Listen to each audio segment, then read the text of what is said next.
안녕하세요. 무협 전문 채널 초리대감입니다. 이번에 다룰 내용은 김용 소설 최신 개정판은 어떻게 달라졌는가 하는 것입니다. 궁금하셨죠? 신조협력 어떻게 달라졌는지 지금 시작합니다.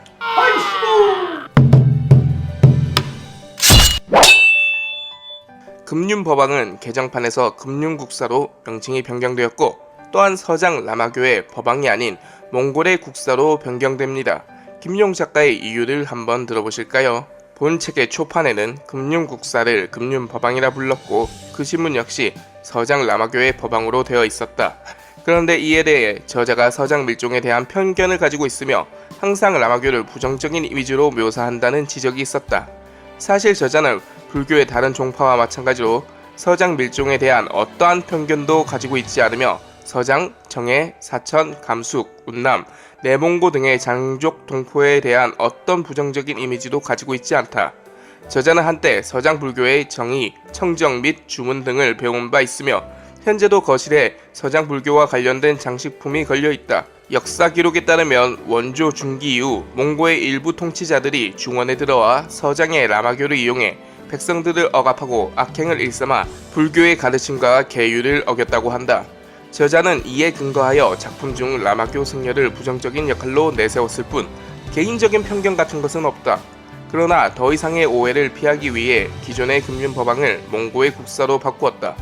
금륜국사의 인물됨이나 역할은 여전히 부정적으로 묘사되지만 이는 라마교의 고상하고 성결한 기타 승려들과 전혀 상관이 없음을 밝혀두는 바이다. 성격이 많이 수정되어 찌질한 모습이 줄어들고 포골스럽고 인간적인 모습이 늘어났습니다. 특히 늙음하게 제자로 받아들인 곽양에게 잘 보이기 위해 사람을 덜 죽이고 좋은 일만 하려고 노력한다든가, 짝사랑의 고민으로 번뇌에 시달리는 곽양에게 불경의 가르침을 알려주는 승려다운 모습, 곽양을 인질로 삼아 태워 죽이려는 제안을 듣고 노발대발하며 쿠빌라이의 사자를 죽여버립니다. 곽양을 데리고 몽골군을 뜨여했지만 쿠빌라이의 만류로 다시 눌러앉지요. 하지만 대칸이 곽양을 인질 삼으라고 직접 명령을 내렸고, 국사는 도저히 따르고 싶지 않았지만 몽골 제국 내에서의 티베트 불교의 위상 문제 등을 생각해 어쩔 수 없이 받아들였다는 전개로 변경됩니다.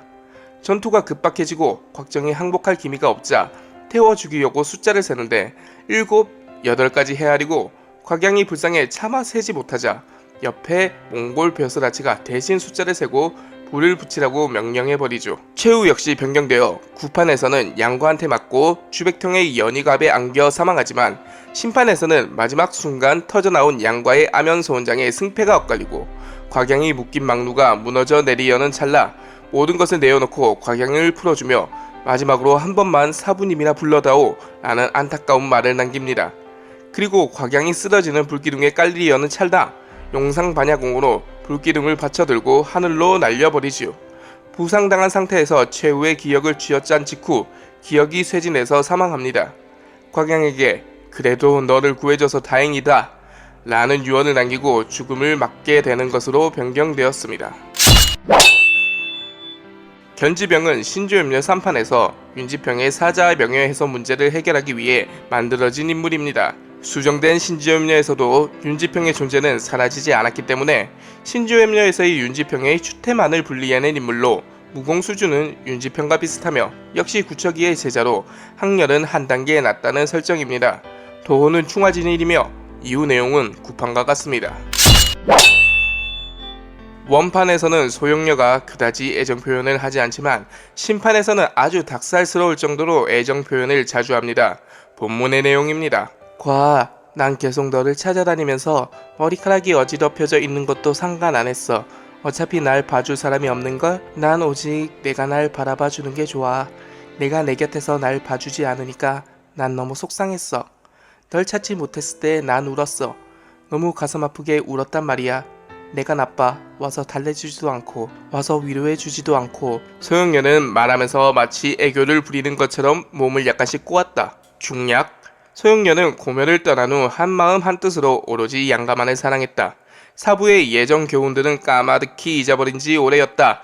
오직 천성에 의지하여 기뻐하고 싶으면 기뻐하고 슬퍼하고 싶으면 슬퍼했으며 마음속의 순수한 감정을 억지로 참지도 않았다. 양반은 그녀의 사랑스러운 모습을 보고 왼손으로 그녀의 어깨를 감싸며 살며시 힘을 주며 말했다. 과아가 고모를 달래주지 못했어요. 내가 나빠요. 양반은 자신의 오른손으로 그녀의 손을 잡고 자신의 뺨을 살짝씩 때리며 말했다. 이 나쁜 녀석! 소용녀가 물었다. 나랑 헤어지고 하루에 날 몇 번 생각했어? 중략. 소용녀가 미소를 지으며 말했다. 날 생각했냐니깐? 양가가 말했다. 당연히 생각했죠. 하루에 적어도 200번은 했을 거예요. 소용녀가 말했다. 200번은 부족해. 300번은 해야지. 양가가 말했다. 하루에 400번 생각했어요. 오전에 200번, 오후에 200번. 소용녀가 말했다. 밥을 먹을 때도 날 생각했으면 100번은 더해서 500번은 했을 텐데. 중략. 소용녀가 말했다. 날 네 섹시로 삼는다니 정말 좋아. 난 당연히 그렇게 할 거야. 그러면 꿈속에서도 나를 생각했으면 100번은 더 생각한 거네? 나중에 우리가 헤어지면 매일 날 적어도 600번은 생각해야 해. 양가가 말했다. 이제 절대 헤어지지 말아요. 헤어져야 한다면 난 당신을 매일 700번씩 생각하겠어요. 소용녀가 말했다. 800번. 양가가 말했다. 900번. 소용녀가 말했다. 1000번. 아, 정말 염장 지르는 커플이군요. 용고보다 강하다는 언급이 등장합니다. 용고는 어처 경독들보다 강하죠. 구척이보다 하수라고 생각하는 장면 역시 삭제됩니다. 또한 아무리 구양봉이라도 황룡에게 맞으면 상처를 입을 수밖에 없다고 수정됩니다. 이전 구판에서는 황룡이 때려도 구양봉은 상처를 입지 않는다고 나왔었습니다. 개정 후에는 소상자급보다 강한 것이 느껴질 정도라고 하네요. 구판에서는 항룡장을 격출하게 되면 13배의 저항력이 생긴다고 나오지만 개정판에서는 13가지의 서로 다른 힘이 나온다고 합니다. 또한 전진교 도사들과의 대결에서도 먼 거리에서 장력을 격출한다고 나오지요. 구판에서는 내역에서는 금륜이, 장법에서는 곽정이 위라고 나오지만 개정판에서는 힘과 공력은 금륜이 위, 무공의 기술과 장법은 곽정이 위라고 나오며 추가로 금륜이 더 경험이 많다고 수정됩니다. 고물파의 무공은 내공이 깊어질수록 속도 역시 빨라진다고 하며 묘사에서도 더 깊이 있게 바뀌었습니다. 구판에서는 1등 대사가 9천인을 1초씩 반만에 제압 가능하다는 구절이 있었으나 심판에서는 삭제되었으며 둘의 무공은 비슷한 수준이라고 나옵니다. 양과가 무중생류를 펼칠 때 주백통을 몰아붙일 수 있는 상황이었으나 주백통의 체면을 생각하여 공격을 중단한다고 나오며 주백통의 힘이 떨어진 것이 아니라 내공이 떨어졌다고 수정됩니다. 구판에서 이루어지지 못한 서로 살을 맞대는 장면이 심판에서 추가되었다고 합니다. 양과가 꿈속에서 옥녀신경에 새로운 절초를 연마하던 중 소용녀를 포옹하고 그녀의 요염한 젖은 입술에 자신도 모르게 입을 맞추면서 연을 맺는 모습이 추가된다고 하네요.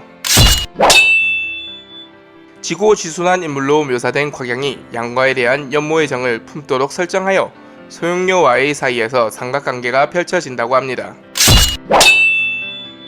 금륜의 공력이 16년 후 2배로 강해져서 돌아왔다는 부분이 삭제되었습니다. 개정판의 내용은 이렇게 달라졌다. 구독자 여러분 재밌게 감상하셨나요? 다음 시간에 더욱더 재미있는 내용으로 찾아뵙겠습니다. 그럼 다음 시간에 찾아뵙겠습니다. 시청해주셔서 감사합니다.